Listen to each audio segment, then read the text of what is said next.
It's a great time to be alive. Oh, not alive maybe, but being a jazz fan these days, because Blue Note Records has done everything right in my opinion when it comes to the classics 80s series and the Tone Poet series. You get great pressings, sounding fantastic for a ordinary price.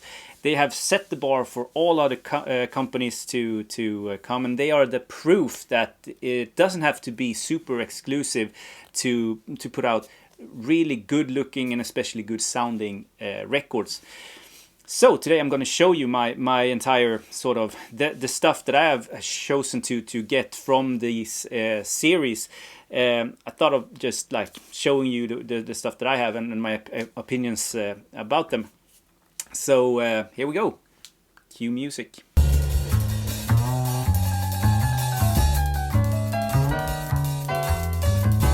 If you're not a subscriber, please subscribe, because there's a small part in hell for people that doesn't subscribe to my channel. And if you want, please give a thumbs up, because we spread these videos to other people. The best way to do that is a thumbs up. And I'll leave links below also. These are affiliate links to the records that I'm showing you, some of the records that I'm showing maybe. So if you go to these links, you get tossed to Amazon, and if you decide to buy anything, I get a small commission, and without costing you anything extra.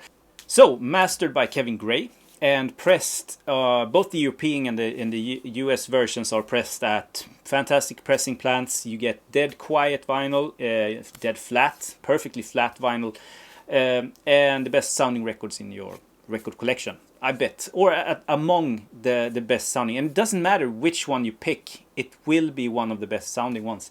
And all of this for like 22 euros for the classic series. The Tone Poets are a little bit more expensive, but for the classic series, 22 euros, and it would be the most good sounding piece of vinyl you have in your collection. So I'll show you the ones that I have bought, and I'll give you my opinion on them, and I'm actually gonna top this off by showing you my top 10 best Blue Note, newly put out Blue Note records, just to spice things up really.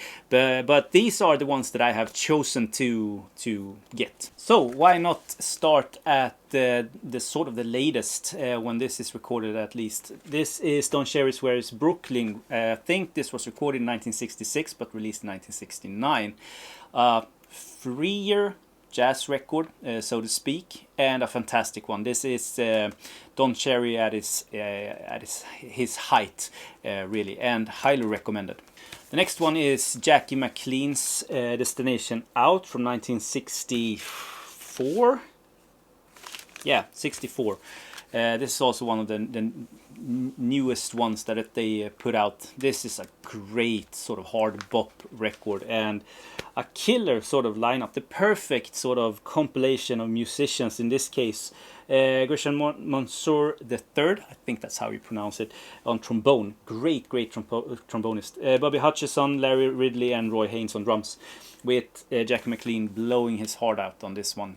Fantastic and fantastic sounding. Great classic series.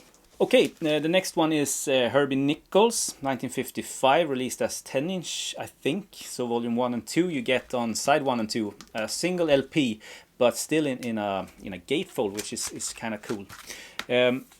Yeah, pianist, great bop pianist. Art Blakey plays drums, sounds great. Recorded in 1955. Great sort of release from Blue Note. The next one, also a pretty new one, is this. This is Kenny Cox, or introducing Kenny Cox and the Contemporary Jazz Quintet, released in 68, if I'm not mistaken. And they are, I mean, a great quintet. Sounds fantastic. Kevin Gray once again did a magnificent job. Detailed in sound, thick bass, and you have great spreading also on the entire sound stage. You can almost touch every instrument. It's just insanely good.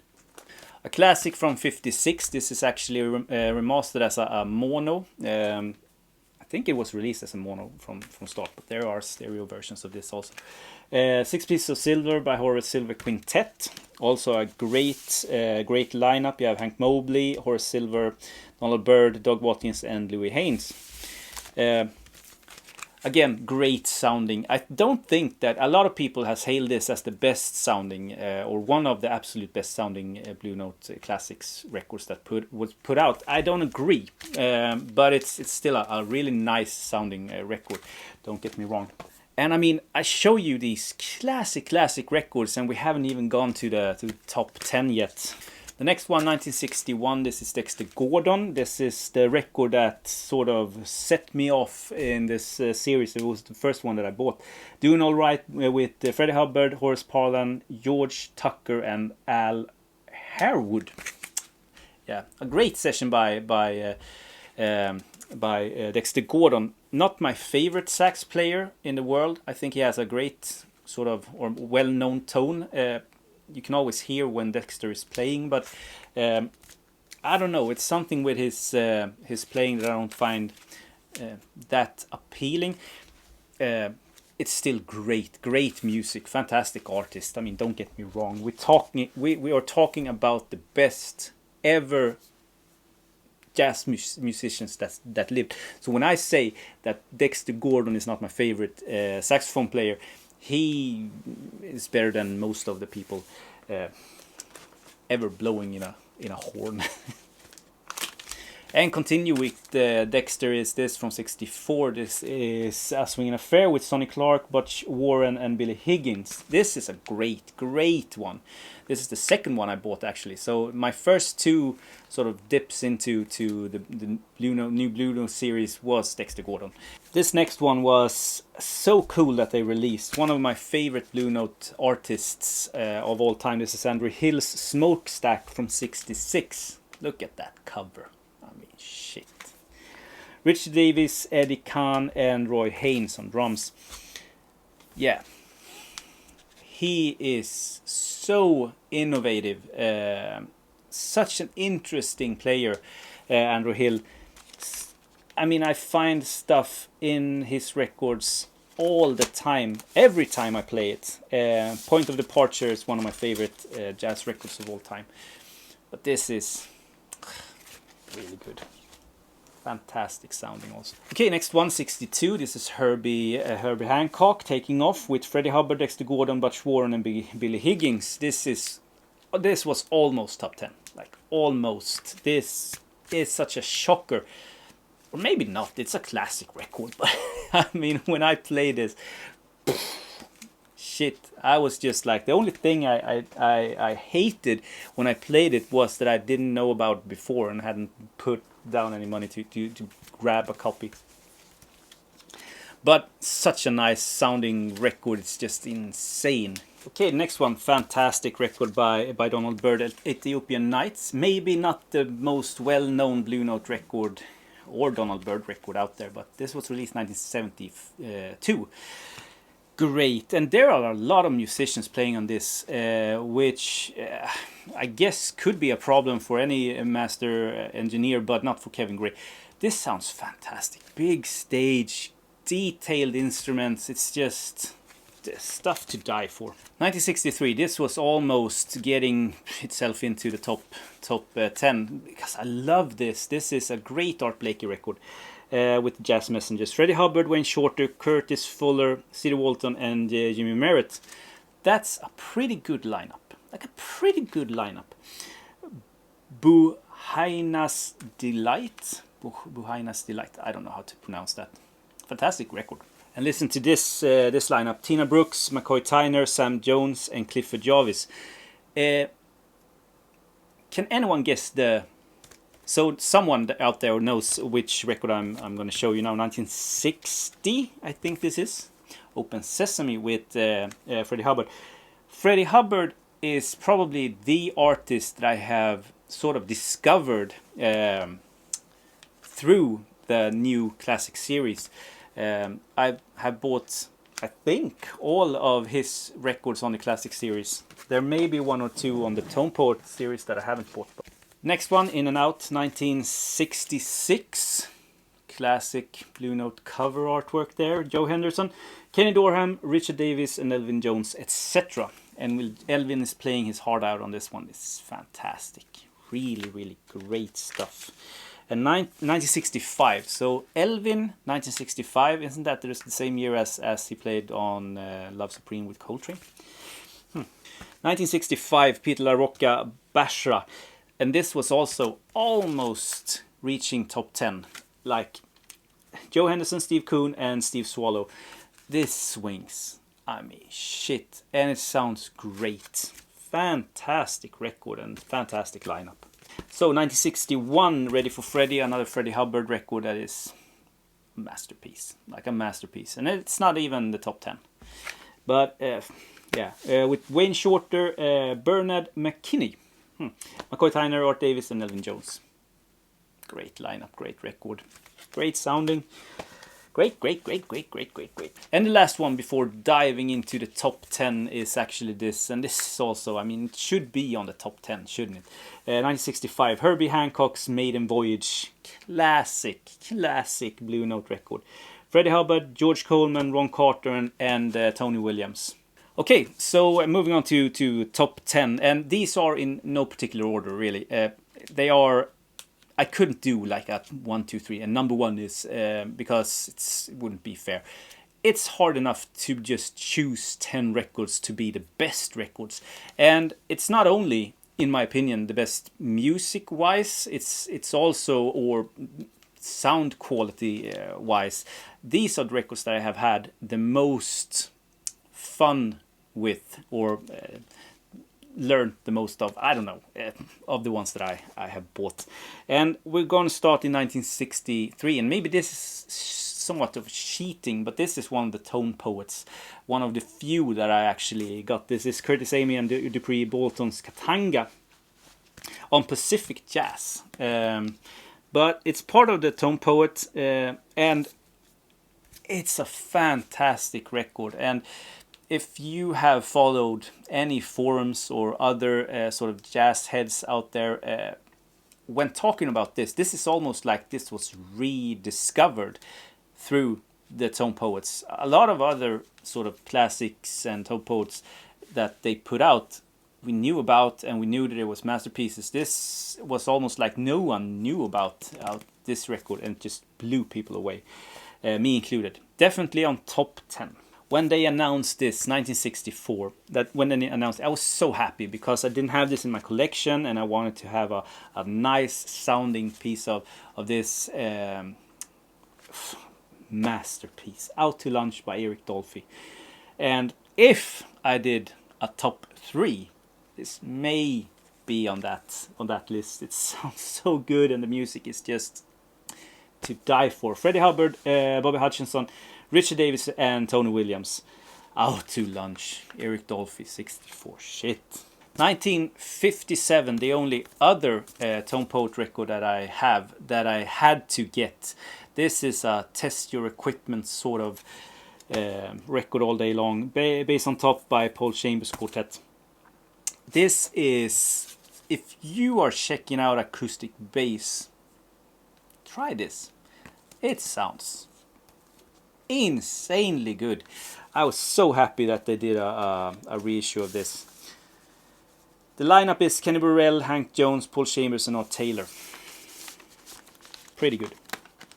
It's nice to see Paul Chambers' solo work when he really can sort of venture out there and take leaps of his own. Fantastic record. Definitely on top 10. And another one, how could you leave this out? And one of few records that I actually have duplicates with in my collection. One of very few records, because I have an original press of this, but that didn't make me, throw this away. The Signwine 1964, Joe Henderson, Barry Harris, Bob Cranshaw, and Billy Higgins. I don't think that this is my favorite Lee Morgan record, but it's definitely top 3 favorite Lee Morgan records. In Search of New Land is my favorite one, and I don't have it in my collection, but it's gone up so much. The Signwinder, fantastic. 1967, this also definitely on top 10, is Mccoy Tyner's The Real McCoy with Joe Henderson, Ron Carter and Elvin Jones.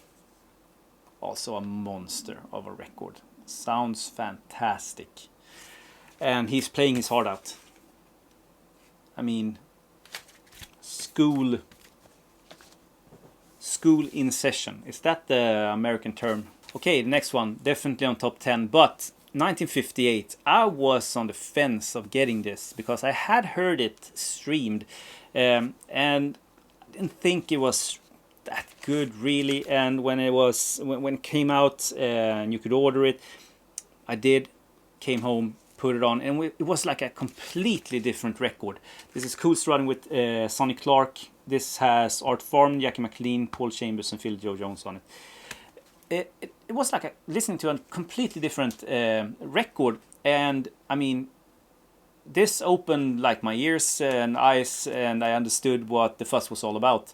Great record, and definitely on top 10. Okay, next one, 1964, and I think this may surprise some of you, but when it comes to sound quality wise, and also the sort of the innovating playing of Herbie Hancock, I mean, it's definitely on top 10. Paul Chambers, Willie Bobo, Chihuahua Martinez, maybe, Inventions and Dimensions. Feels like, I mean, it's a little bit of a loner in Herbie Hancock's catalog. Maybe he's always been that sort of seeking musician. Great one. Definitely top 10. I mean, no discussions here. 1958. This is Moaning by Art Blakey and Jazz Messengers. Who we have here: Leigh Morgan on trumpet, Benny Golson on tenor, Bobby Timmons and Jimmy Merritt. I mean, just the intro of this gives you goosebumps, and it has never sounded this good. Not in any sort of affordable format. And 1960, we have Hank Mobley's Soul Station. This was also one that when I got it, it just blew me away, and it has become one of my favorite jazz records. It's such a great recording situation. You have Art Blakey, Wynton Kelly, and Paul Chambers on this one also. Did I say 1960? Yeah, 1960. It's a monster, and top 10 in my book. And just to leave you guys out there on a high note, this is 1966. Definitely on top 10. I was so glad when they announced that Speaking of You was coming out on this. It sounds perfect. Like Wayne Shorter, Freddie Hubbard, Herbie Hancock, Ron Carter, and Elvin Jones again. And what an iconic record cover. A record cover that really I mean, the music is fantastic, and it has a record cover to really back that up with it. So that's it. That's all my Blue Note classics, 80s and tone poets. I wish I had more. I wish I had them all, but some of them I have decided to buy and replace for older ones. I do mostly collect older records, so in some cases I have pressings that I think are decent at least, and I haven't really invested in the new tone poets or classic series. But I'm fine with that. This is the ones that I have got. And we have new announcements. They will keep on putting these out. And as I said in the beginning, it's a great time to be a jazz fan, to be able to hear these records as they should be heard. And Blue Note has said that they are going to keep pressing them, but they are stocked up. It could take months or years before we see any represses, but they will press them again. So don't buy them for ridiculous prices. If you follow the link down below, my affiliate links, you can see what pressings are in stock and so forth. So that's it. Have a great day, everyone, and I'll talk to you in my next video. Bye.